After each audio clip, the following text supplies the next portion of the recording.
right, guys, chapter 9. Let's see what happens this time. The next morning, Tessa started right in with nice. Good morning, Cousin Nathan. May I get you a glass of orange juice? Nate is always the last one up. That day, his eyes were barely open. He looked at Tessa through his lashes. Are you sick or something? He asked. At the counter pouring milk, Granny said, Nathan? She's making fun of me, he said.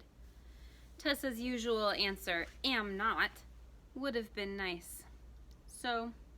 Would not have been nice.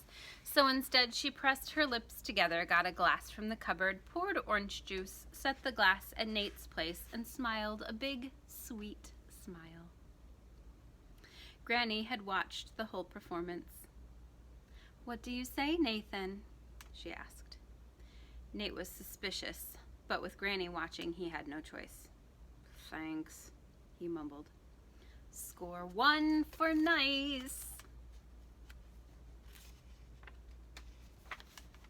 Pages are stuck. Hang on. Oh my goodness. When Tessa sat down, I reminded her we were going to start detecting after school. You need to be thinking of questions, I said. Detecting what? Nate asked. I would have said none of your beeswax, but I remembered. Nice. Colonel Michael's baton is missing, I said. Nate's face turned serious all of a sudden. His baton is missing? I looked at Tessa and I knew it was killing her not to tell Nate how he'd been wrong about the baton. It was killing me too. But telling him wouldn't exactly be nice, would it? So instead I just said, Colonel Michaels had asked us to investigate. Do you want to help us later?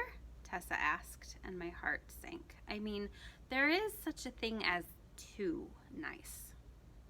But luckily, Nate said, no, I'm kind of busy this afternoon.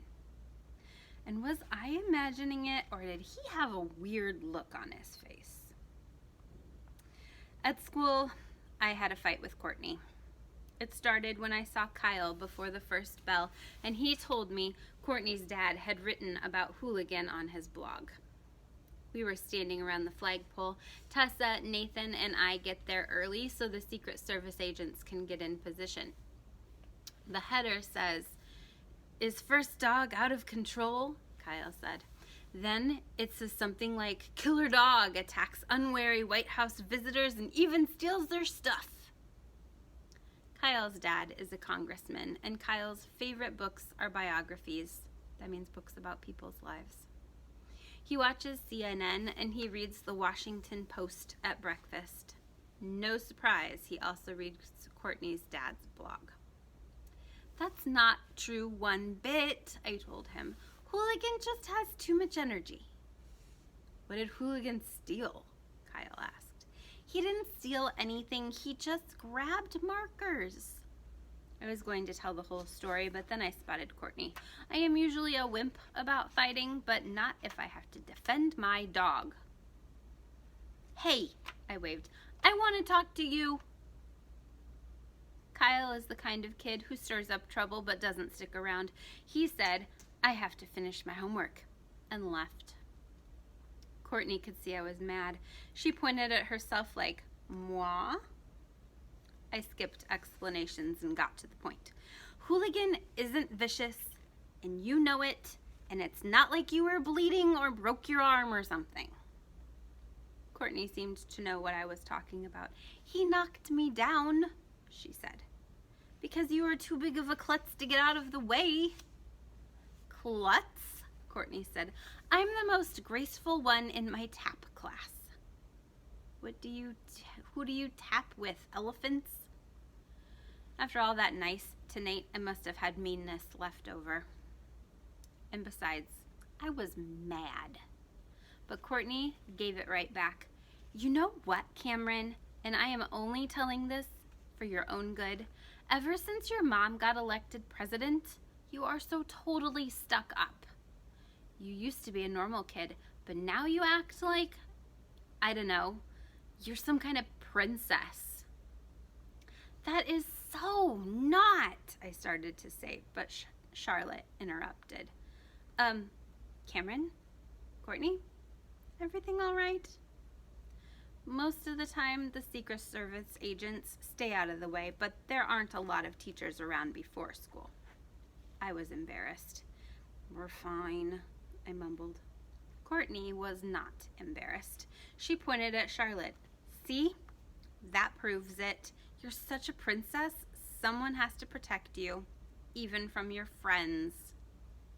Friends? I thought, right. Courtney and I stayed miles apart the rest of the day, and nothing especially horrible happened, except I had a lot to worry about. Was Courtney right? Was I a princess? And would Aunt Jen come through with Songboys invitations? And then there was Nate. How would I ever survive 6 more days of being nice? After lunch, it was time to work on our bean sprout project. Evgenia was my partner, and our bean sprouts were growing nicely on their damp paper towel. While I measured them, she drew their picture. Ev, I said after a while, do you think I'm different since my mom got elected? Evgenia didn't look up. Your mom? She said. Elected? I stared at her. Was it possible there was someone who didn't know? But then she cracked up. Just kidding, she said. And no one could deny you're different, Cammie. Way different. Not that kind of different, I said. Stuck up different. I looked over at Courtney. Do I act like I'm some kind of, princess? Evgenia saw me looking at Courtney. Then she looked back at her paper and drew a yellow circle outside the window. The sun is what makes the sprouts grow, she explained. You're not answering my question, I said. Evgenia stopped drawing.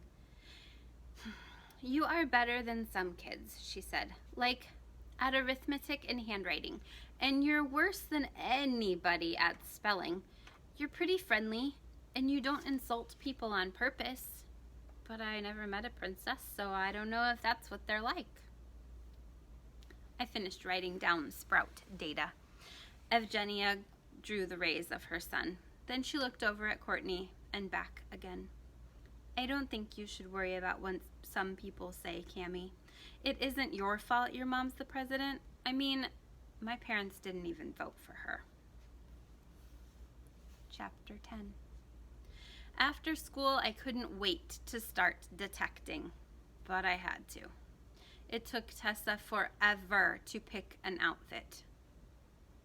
Our school doesn't make us wear uniforms, and usually when Tessa and I get home, we don't bother to change, but Tessa loves clothes.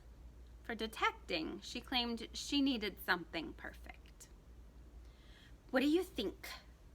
Standing in front of her closet, she struck a pose. She was wearing lime green cargo pants and a matching vest. Her t-shirt was black with the ladybug print, and her sneakers were yellow. I thought a lot of pockets would be good, she added, in case we have to collect evidence. Looks great, I said. Can we go now? There's that dinner and... You don't sound sure, Tessa said. What do detectives wear anyway? How should I know? Police uniforms, probably. Tessa turned back to her closet like maybe she'd find a police uniform. Would you please hurry up? I said. I know Sherlock Holmes had a hat. Do you have a hat? Tessa grabbed a pink spangled baseball cap. Like this? Exactly, I said. Let's go. Tessa tugged the hat on. I grabbed my notebook. Who do we question first? She asked. Mr. Bryant's on today. Let's take the elevator. But he wasn't in the East Room, Tessa said. It'll be like a warm-up. If you're on the state or the ground floors, you have to have a key to call the presidential elevator. But on the upper floors, there are regular buttons. Good afternoon, young ladies, Mr. Bryant said when the doors opened. You two are looking mighty serious this afternoon. Too much homework? It's more important than homework, Mr. Bryant, said Tessa. We are going to solve a mystery, and you are our first suspect. Mercy, said Mr. Bryant. Not suspect, Tessa. Witness, I said. Oops. Tessa looked at Mr. Bryant again. You are our first witness. Mr. Bryant wiped pretend sweat from his forehead. Phew. Are you ready, Cammy? Tessa asked. Ready. Tessa crossed her arms over her chest. Mr. Bryant, where were you on the night of... What night was it, Cammy? It wasn't night, it was afternoon. How about if we just explain what we're doing, then after that we ask him what he knows? Tessa explained, and Mr. Bryant shook his head. Oh dear, and that's not all that's disappeared. Mrs. Silver's all wrought up about the place cards for the mayor's dinner tonight. Hand-lettered, you know. They were bundled in a rubber band. She set them down and... like that, they were gone. I didn't think missing place cards were too tragic, but I said, oh, that's too bad. And Tessa asked, where were they before they disappeared? I believe it was the state dining room, Mr. Bryant said.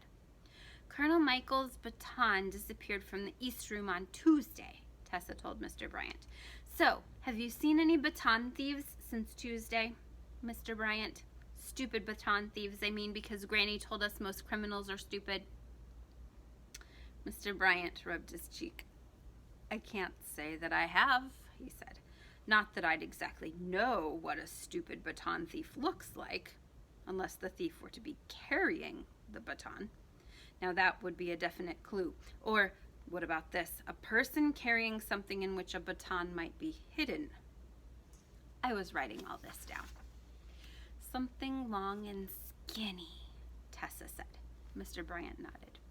You might also be looking, he went on, in the places where a thief could hide something long and skinny. The elevator had been going up and down for a while. Now it arrived back at the state floor. Mr. Bryant opened the doors. Tessa was saying thanks when I spotted something yellow on the floor and picked it up. What have you got there? Mr. Bryant squinted. Looks like petal flowers, I said. Kinda mangled. Our first clue, Tessa said. I'll put them in my pocket. I handed them over. Thanks again, Mr. Bryant, I said. You're quite welcome. And at the first sign of a stupid baton thief, I'll know where to report. Chapter 11. Stepping out of the elevator, we saw we were in luck. In the foyer was the White House's big old grand piano, and one of our witnesses, Mrs. Hedges, was dusting it. Go ahead and ask your questions, Mrs. Hedges said after Tessa explained. Only I'll keep working if you don't mind. They'll be moving the piano to the East Room for the concert, and it has to look good. Tessa crossed her arms over her chest. Mrs. Hedges, she said, did you see anyone suspicious sneaking off with Colonel Michael's baton on Tuesday? Or anyone suspicious sneaking off with something long and skinny where Colonel Michael's baton could hide? Mrs. Hedges wasn't listening. She had set down the duster and was looking around for something. Well, that's a puzzle, she said. The polish is right here. She pointed at a round can on the piano bench. And I could have sworn the cloth was with it. Where did it go? We'll help you look, Tessa said. And we did. We even opened up the bench. No cloth.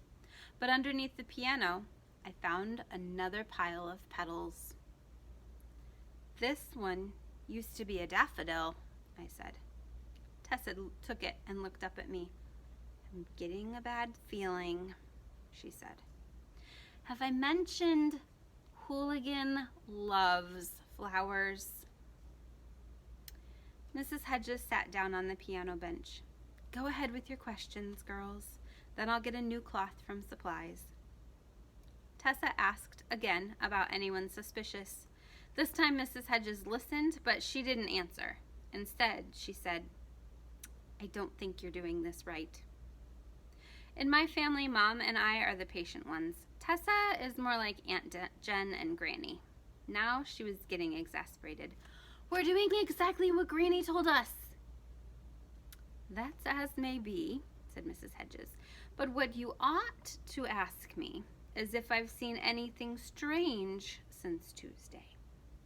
I read a lot of mystery books, so I know. Fine, Tessa said. Have you seen anything strange since Tuesday? Mrs. Hedges thought for a minute. Well, it's strange that my polishing cloth is missing, don't you think? When Mrs. Hedges had gone, Tessa went drama. She was no help!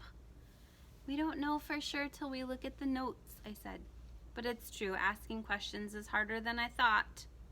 Let's see who's in the dining room.